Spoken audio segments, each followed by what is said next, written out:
تو عبداللہ بن مبارک فرماتے ہیں فرض حج کر لیا, نفل کرنے جا رہا تھا, 300 دینار پاس تھے, میں پہنچ گیا کوفے تک, وہاں سے جا کر کے کچھ سامان خریدنا تھا, احرام خریدنا تھا, ضرورت کی چیزیں, دوست بھی ساتھ تھے. کہتے ہیں یار میرے جلدی تھک گئے, خریداری کر کے وہ چلے گئے, میں شام تک رکا, بڑا تھک گیا تو سوچا اتنی لمبی چوڑی خریداری کی ہے تو جھیل تھی پاس, میں نے کہا وہاں جا کے ذرا ٹھنڈی ہوا لیتا ہوں. کہتے میں اس طرف گیا, رات کا اندھیرا تھا, مری ہوئی بھینس پڑی تھی, یہ کچھ 700-800 سال پہلے کی بات عرض کر رہا ہوں. کہتے ہیں مری ہوئی بھینس پڑی تھی, ایک عورت کالے برقعے میں نقاب پوش آئی اور اس بی بی نے مری ہوئی بھینس کا خنجر سے گوشت کاٹا, تھیلے میں ڈالا اور دوڑی. کہتے ہیں میرے ذہن کے اندر خیال آیا کہ بی بی کوئی ہوٹل چلاتی ہے اور مردہ جانور کا گوشت لوگوں کو کھلاتی ہے, ویسے تو جاسوسی منع ہے, اس نیت سے کہ مسلمانوں کو بچاؤں اس کے پیچھے ہو لیا. کہتے ہیں وہ گلیاں گزرتی گزرتی کوفے کی تنگ گلی میں گئی, ایک بڑا سا دروازہ لکڑی کا, بڑا پھاٹک جو پرانے شہروں میں ہوتے. کہتے ہیں اس بڑے پھاٹک پر اس نے زور زور سے دستک دی, دونوں ہاتھوں سے دروازہ کھلا, وہ عورت اندر داخل ہوئی تو 3-4 بچیاں جھٹ سے اس کے گرد اکٹھی ہو گئی. اماں کچھ لائی ہو؟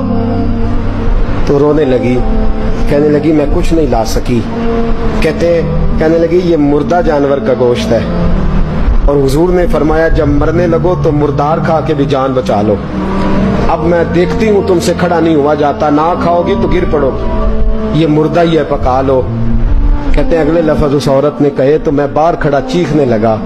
وہ کہنے لگی ہم سید زادیاں ہیں, صدقہ زکات کھا نہیں سکتی, پر سب روگاں دا روگ محمد, جس دا نام غریبی, کنڈ ولا کے لنگ جاندے سب دوست یار قریبی, سید ہے, صدقہ زکات یہ مردار کھا کے گزارا کرو. کہتے ہیں پھر اس عورت نے 4 بیٹیوں کو سینے سے لگایا, کہنے لگی تمہارا باپ زندہ ہوتا تو یہ دن نہ, سید بھی اور یتیم بھی اور مسکین بھی. پھر وہ روئیں. حضرت عبداللہ بن مبارک کہتے ہیں زور زور سے دروازے پہ دستک دی, بی بی باہر آئی, کون ہے؟ تو میں نے کہا میں عبداللہ بن مبارک ہوں, محدث ہوں, زمانہ مجھے جانتا ہے, میرے شاگردوں کی لسٹ بڑی لمبی ہے. کہنے لگی اچھا تو؟ کہنے لگا یہ 300 دینار ہے, تو مہربانی کرے تو رکھ لے, چلے اپنا کام کریں ہم جانے ہمارا. کہتے میں نے زمین پہ گھٹنے ٹیک کے نا تو سید زادی کے آگے ہاتھ باندھ دیے. میں نے کہا میں نوکر ہوں, تم اولاد ہو, میں خادم ہوں, تم نسل ہو, مہربانی کرو, مہربانی میرے اوپر مہربانی, پیسے رکھ لو. کہتے میں نے وہ پیسے دیے, میں واپس لوٹا. یار کہنے لگے چل, میں نے کہا نہیں میں نے نہیں آج کرنا.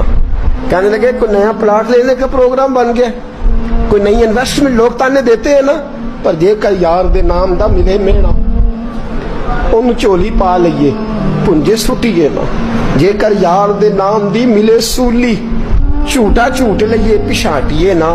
کہتے ہیں میں نے کہا یار جیسے تمہاری مرضی سمجھ لو, یہ میرا راز ہے میں بتاتا نہیں. فرماتے ہیں لوگ حج کرنے چلے گئے, میں وطن آ گیا. 6 ماہ کے بعد قافلے لوٹے, جاگ کے سننا ذرا بات, میرے نبی نے فرمایا تو میرے امتی کی پریشانی دور کر, اللہ کامل حج کا ثواب دے گا.